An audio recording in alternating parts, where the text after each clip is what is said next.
Hi, I'm Skylar Town, competitive lockpicker, founder of Open Lock Sport, and a professional security researcher. I'm here today to teach you about locks.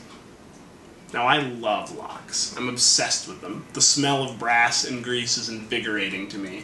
I even installed a small mini-mill in my bedroom that I use just to cut locks. I want to teach you about locks, though, because generally people have very little idea of even the basics of how they work. And yet locks are everywhere. They're a huge part of our life. There are few things more ubiquitous in this world than locks.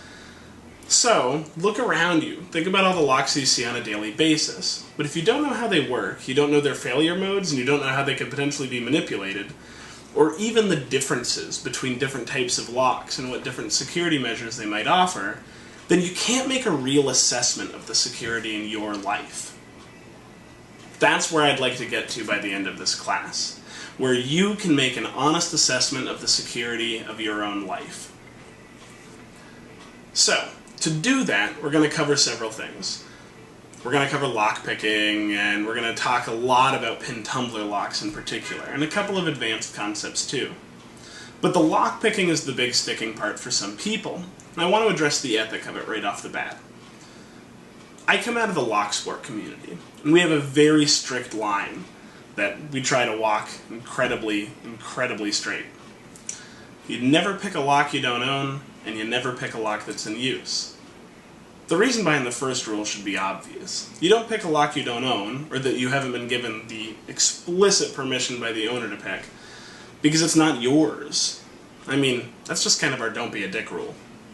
Number two, though, don't pick locks in use, because locks can break when you pick them.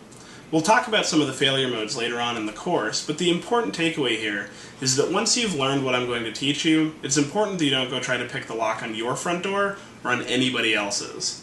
So keep that in mind. Now, as to the legality of lockpicking, it's going to be different for anywhere you are in the world. And even in a particular country, it'll be different between the different states of that country. In America, there are myriad laws throughout myriad states.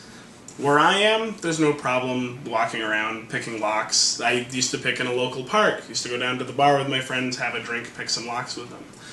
But there are other places where it's much more restrictive. So please check the local laws where you are to make sure that you're going to be okay to possess tools and to use tools.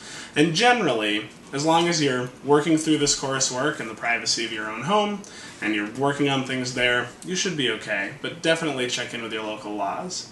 Lockwiki.com is going to be a good resource for a lot of things, but they also have a primer gathering some basic information about laws in various states and a couple of different countries.